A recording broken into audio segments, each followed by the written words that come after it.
25장. 이 경주에는 총 17명의 장교가 출전했습니다. 경주 코스는 관람석 앞에 타원형으로 펼쳐진 커다란 3마일 고리 모양이었습니다. 이 코스에는 9개의 장애물이 배치되어 있었습니다. 개울, 관람석 바로 앞에 설치된 5피트 높이의 견고하고 커다란 장벽, 마른 해자, 물이 가득 찬 해자, 가파른 경사면, 그리고 가장 난 코스 중 하나인 아일랜드식 바리케이드, 덤불 울타리가 쳐진 언덕으로 그 너머에 말의 시야에는 보이지 않는 해자가 있어 마른 두 장의 물을 한꺼번에 넘어야 하며 그러지 못하면 목숨을 잃을 수도 있는 곳이 있었습니다. 그 뒤로 물이 찬 해자 2개와 마른 해자 하나가 더 있었고 결승점은 관람석 바로 맞은편이었습니다.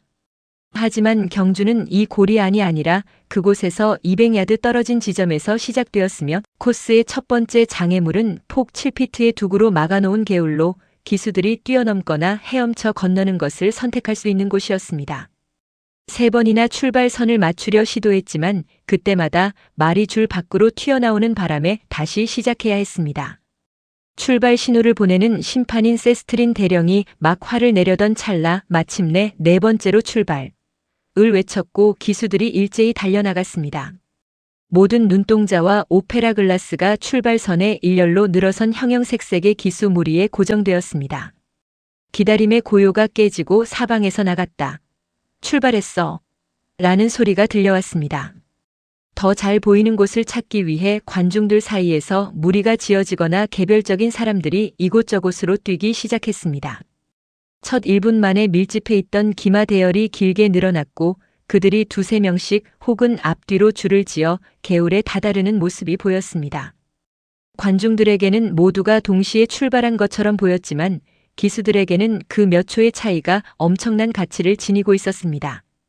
흥분하고 지나치게 예민해진 푸르푸르는 첫 순간을 놓쳤고 몇 마리의 말이 그녀보다 앞서 출발했습니다. 하지만 개울에 도달하기 전 굴레를 잡아채는 앞말을 온 힘을 다해 억제하던 브론스키는 손쉽게 3마리를 추월했습니다. 이제 그의 앞에는 엉덩이를 가볍고 리드미컬하게 위아래로 움직이며 바로 앞에서 달리는 마호틴의 밤생마 글래디에이터와 맨 앞에서 죽어가는 사람처럼 위태롭게 앉아있는 쿠조블레프를 태운 우아한 앞말 다이애나만이 남았습니다. 첫 순간에 브론스키는 자신도 자신의 말도 통제하지 못했습니다. 첫 번째 장애물인 개울에 다다를 때까지 그는 앞말의 움직임을 유도할 수 없었습니다. 글래디에이터와 다이애나가 거의 동시에 개울에 도달했습니다. 그들은 동시에 개울 위로 솟구쳐 반대편으로 날아갔습니다. 푸르푸르도 마치 비행하듯 그들의 뒤를 쫓았습니다.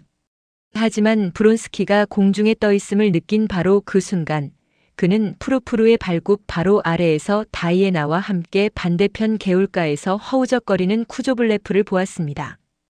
쿠조블레프는 도약할 때 고삐를 놓쳐버렸고 앞말은 그를 머리 너머로 날려보냈던 것입니다. 이런 세세한 사실은 브론스키가 나중에야 알게 된 것이었습니다. 그 순간 그가 본 것은 푸르푸르가 착지해야 할 바로 그 발 아래의 다이애나의 다리나 머리가 방해가 될지도 모른다는 사실뿐이었습니다. 하지만 푸르푸르는 도약하는 그 찰나에 떨어지는 고양이처럼 다리와 등을 움츠려 다른 앞말을 피하고 그 너머에 착지했습니다. 오, 사랑스러운 내 새끼. 브론스키는 생각했습니다. 개울을 건넌 후 브론스키는 앞말을 완전히 장악하게 되었습니다. 그는 마호틴의 뒤를 따라 큰 장벽을 넘고 그 뒤에 이어지는 약 500야드의 탁 트인 평지에서 그를 추월할 속셈으로 말을 억제하기 시작했습니다. 커다란 장벽은 황실 관람석 바로 앞에 있었습니다. 황제와 모든 수행원 그리고 군중들이 악마라 불리는 이 견고한 장벽에 가까워지는 그와 한마신 차로 앞서가는 마호틴을 주시하고 있었습니다. 브론스키는 사방에서 자신을 쏘아보는 그 눈길들을 의식했지만 그의 눈에는 에마의 귀와 목, 자신을 향해 달려드는 땅바닥, 그리고 일정한 간격을 유지하며 앞에서 빠르게 발을 놀리는 글래디에이터의 등과 하얀 다리밖에 보이지 않았습니다. 글래디에이터는 어디에도 부딪히는 소리 없이 솟구쳤습니다. 짧은 꼬리를 흔들며 그는 브론스키의 시야에서 사라졌습니다. 브라보! 누군가 외쳤습니다. 그와 동시에 브론스키의 눈앞에 장벽의 말뚝이 번쩍이며 나타났습니다. 움직임의 추호의 흐트러짐도 없이 푸르푸르는 그 위를 날았습니다. 말뚝들이 사라졌고 뒤쪽에서 쿵 하는 소리만 들려왔습니다. 앞서가는 글래디에이터 때문에 흥분한 푸르푸르가 장벽 앞에서 너무 일찍 도약하는 바람에 뒷발굽으로 장벽을 스친 것이었습니다.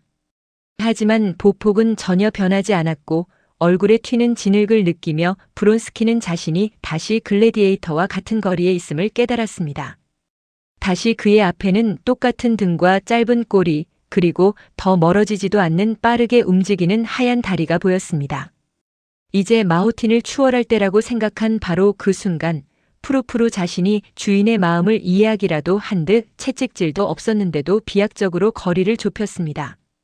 그리고 가장 유리한 지점인 안쪽 고리 근처에서 마호틴과 나란히 달리기 시작했습니다. 마호틴은 그쪽 길을 내주려 하지 않았습니다. 브론스키가 바깥쪽으로 추월할 수 있을지 생각하기도 전에 푸르푸르는 스스로 걸음을 바꿔 반대편에서 추월하기 시작했습니다. 땀으로 검게 젖어들기 시작한 푸르푸르의 어깨가 글래디에이터의 등과 나란히 섰습니다. 몇 마신 동안 그들은 나란히 달렸습니다. 하지만 다음 장애물을 앞두고 브론스키는 바깥쪽 고리로 크게 도는 것을 피하기 위해 고삐를 조절했고 경사면 바로 위에서 재빨리 마호틴을 앞질렀습니다. 스쳐 지나가는 마호틴의 진흙투성이 얼굴이 언뜻 보였습니다. 그가 미소 짓고 있다는 착각까지 들었습니다. 브론스키는 마호틴을 추월했지만 곧 그가 바짝 따라붙었음을 느꼈습니다. 규칙적으로 땅을 치는 발굽 소리와 여전히 아주 쌩쌩한 글래디에이터의 가쁜 숨소리가 끊이지 않고 들렸습니다. 다음 두 장애물인 물길과 장벽은 가볍게 넘었습니다. 하지만 글래디에이터의 콧김과 발굽 소리가 더 가깝게 들려오기 시작했습니다. 그는 푸르푸르를 독려했고 그녀가 기분 좋게 속도를 높이는 것을 느꼈습니다. 글래디에이터의 발굽 소리는 다시 같은 거리로 멀어졌습니다. 브론스키는 자신이 원했던 대로 그리고 조교사 코드가 조언했던 대로 경주의 선두에 섰습니다. 이제 승리를 확신했습니다. 흥분과 기쁨 그리고 푸르푸르에 대한 애정이 더욱 강해졌습니다.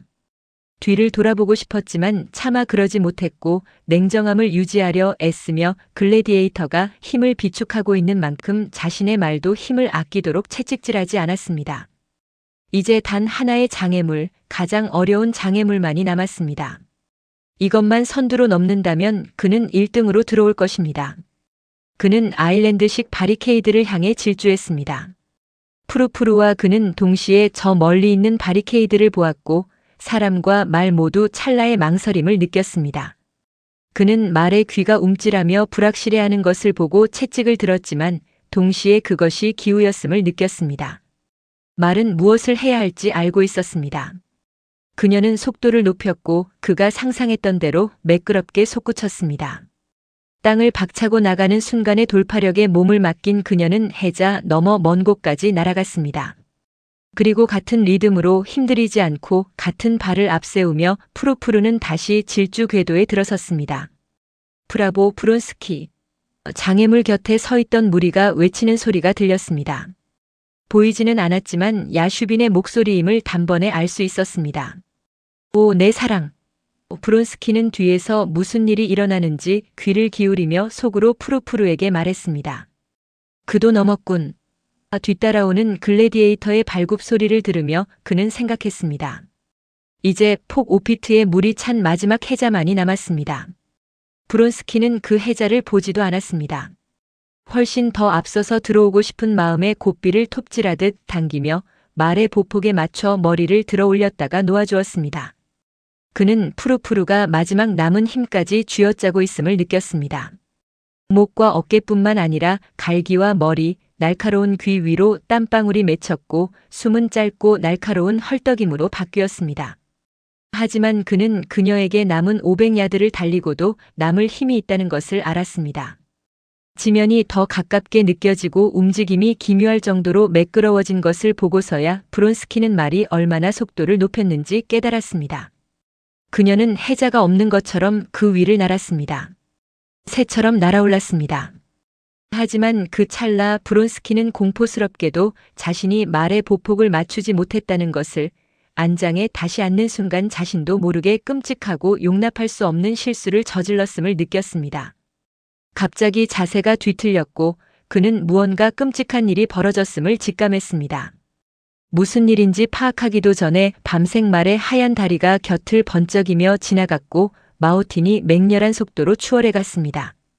브론스키의 한쪽 발이 지면에 닿았고 푸르푸르는 그 발 쪽으로 무너져 내리고 있었습니다. 그가 간신히 발을 뺄 찰나 그녀는 옆으로 쓰러지며 고통스럽게 헐떡였습니다. 땀에 젖은 가냘픈 목을 치켜들며 일어나려 애썼지만 허사였습니다. 그녀는 총에 맞은 새처럼 그의 발치에서 파닥거렸습니다. 브론스키의 서툰 움직임이 말의 허리를 부러뜨린 것입니다. 하지만 그는 아주 나중에야 그 사실을 알게 되었습니다. 그 순간 그는 마호틴이 쏜살같이 지나갔다는 것과 자신은 움직이지 않는 진흙탕 땅 위에 홀로 비틀거리며 서 있고 푸르푸르가 고개를 뒤로 젖힌 채 그 아름다운 눈으로 자신을 바라보며 헐떡이고 있다는 사실만을 인지했습니다. 무슨 일이 일어났는지 여전히 깨닫지 못한 채 브론스키는 고삐를 잡아당겼습니다. 그녀는 물고기처럼 온몸을 다시 뒤틀었고 안장이 들썩일 정도로 앞다리를 세워 일어서려 했으나 허리를 들어 올리지 못한 채 온몸을 떨며 다시 옆으로 고꾸라졌습니다. 광기로 일그러진 얼굴, 떨리는 아래턱, 창백해진 뺨을 한 채 브론스키는 발꿈치로 말의 배를 걷어차고 다시 고삐를 거칠게 잡아당겼습니다. 그녀는 움직이지 않았습니다. 그저 코를 땅에 박은 채 말하는 듯한 그 눈으로 주인을 빤히 바라볼 뿐이었습니다. 아! 브론스키는 머리를 감싸 쥐며 신음했습니다. 아! 내가 무슨 짓을 한 거지? 그는 비명을 질렀습니다. 경주도 지고 내 실수 때문이야. 수치스럽고 용서받을 수 없어. 불쌍한 내 사랑 말을 망쳐놓다니. 아! 내가 무슨 짓을... 사람들과 의사, 조교, 연대 장교들이 그에게 달려왔습니다. 비참하게도 그는 자신이 어디 한 군데 다친 곳 없이 멀쩡하다는 사실을 느꼈습니다. 앞말은 허리가 부러졌고 안락사시키기로 결정되었습니다. 브론스키는 질문에 답할 수도 누구에게 말을 걸 수도 없었습니다. 그는 몸을 돌려 땅에 떨어진 모자도 줍지 않은 채 어디로 가는지도 모른 채 경기장을 걸어 나갔습니다. 그는 완전히 망연자실했습니다. 평생 처음으로 그는 가장 뼈저린 불행, 자신의 실수로 초래된 회복 불가능한 불행을 맛보았습니다. 야슈빈이 그의 모자를 챙겨 들고 뒤쫓아와 그를 집으로 데려갔습니다. 반시간 뒤에야 브론스키는 간신히 평정을 되찾았습니다. 하지만 그 경주에 대한 기억은 그의 가슴속에 평생 가장 잔인하고 쓰라린 기억으로 남게 되었습니다.